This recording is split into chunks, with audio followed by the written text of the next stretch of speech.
Bonjour, aujourd'hui nous allons résoudre 4 inéquations. La méthode est presque la même que pour les équations, avec une seule règle très importante. Lorsqu'on divise ou on multiplie par un nombre négatif, on inverse le sens de l'inégalité. C'est parti. L'inéquation A.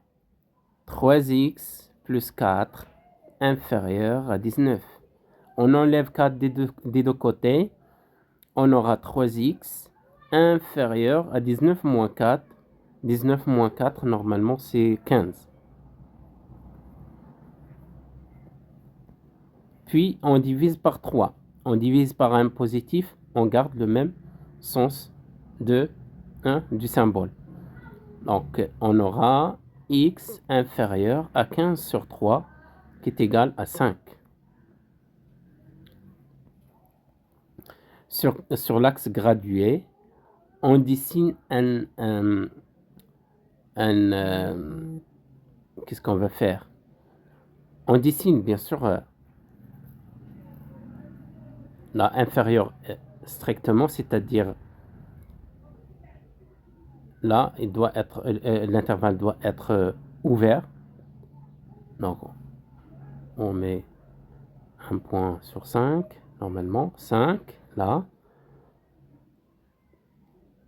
inférieur. Donc, c'est-à-dire comme ça, 5 et inférieur à 5. Et l'intervalle est ouvert. D'accord? C'est-à-dire toute la partie située à gauche de 5. Et 5 est exclu, parce qu'on a inférieur strictement. L'inégalité B. Donc là, l'inégalité A, elle est en rouge.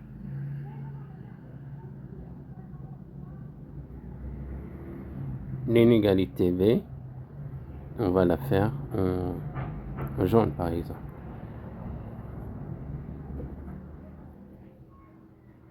On a 7 moins 2x supérieur ou égal à 1.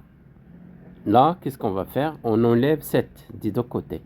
On aura moins 2x supérieur ou égal à moins 6. Maintenant, on va diviser par un négatif. C'est-à-dire, on inverse le sens de l'inégalité. Donc, x inférieur ou égal à moins 6 sur moins 2. C'est-à-dire x inférieur ou égal à 3. Donc, le 3 inférieur ou égal, c'est-à-dire la partie gauche de 3, et 3 est exclu. Donc, l'intervalle est fermé. La 3 est inclus. On place un point fermé en 3, puis on met une droite ou bien un segment à gauche de 3. 3 est inclus.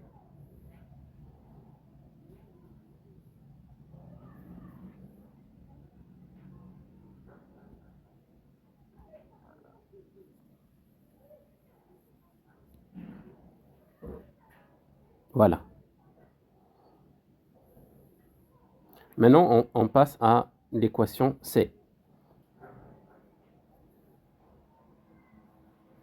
L'inéquation C. On a 5x moins 8 inférieur ou égal à 2x plus 7.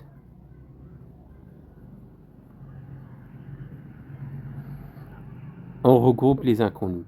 Donc, on aura 5x, on déplace 2x de l'autre côté, ça va faire moins 2x, inférieur ou égal à 7. On déplace moins 8 de l'autre côté, ça va faire plus 7. 5x moins 2x, ça fait 3x, inférieur ou égal à 7 plus 8, ça fait 15. Et maintenant, on divise par 3, un positif, on garde le sens de l'inégalité. Donc, x inférieur ou égal à 15 sur 3, c'est-à-dire inférieur ou égal à 5. De la même façon, on représente, on place un point sur 5. Donc, supposons qu'on a 0, 1, 2, 3, 4, 5. 5 est inclus, c'est-à-dire l'intervalle est fermé à partir de 5 vers la gauche. 5, 6, ici, etc. Mais ce qui nous intéresse, c'est 5. C'est toutes les valeurs inférieures ou égales à 5. On passe maintenant à l'inéquation. Quelle inéquation? À l'inéquation D. L'inéquation D, c'est x tiers plus 2 supérieur strictement à 5. X tiers plus 2 strictement supérieur à 5. Voilà. Maintenant, pour se débarrasser de ce 2, on enlève 2 des deux côtés.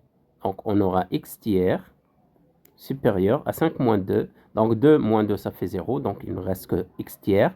De l'autre côté, 5 moins 2, ça va faire 3. Et maintenant, pour se débarrasser de ce 3, qui se trouve ici en dénominateur, qu'est-ce qu'on va faire? On va multiplier les deux côtés par 3. Donc, fois 3, fois 3. On aura x supérieur à 9. On a multiplié par 3, donc x supérieur à 9. Et pour représenter ça, qu'est-ce qu'on va faire? On va faire une droite comme ça, graduée, 0, 1, 2, 3, 4, 5, 6, ça marche pas, on change les graduations. Donc 0, 1, 2, 3, 4, 5, 6, 7, 8, 9. Supérieur strictement, c'est-à-dire toutes les valeurs juste après 9 et 9 est exclu.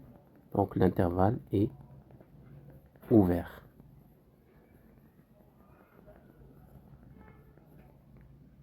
Voilà.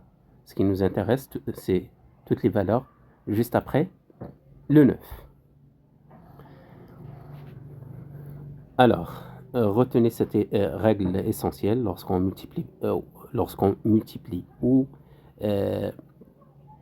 qu'on divise une inéquation par un nombre négatif, on inverse toujours le sens de l'inégalité. À très bientôt.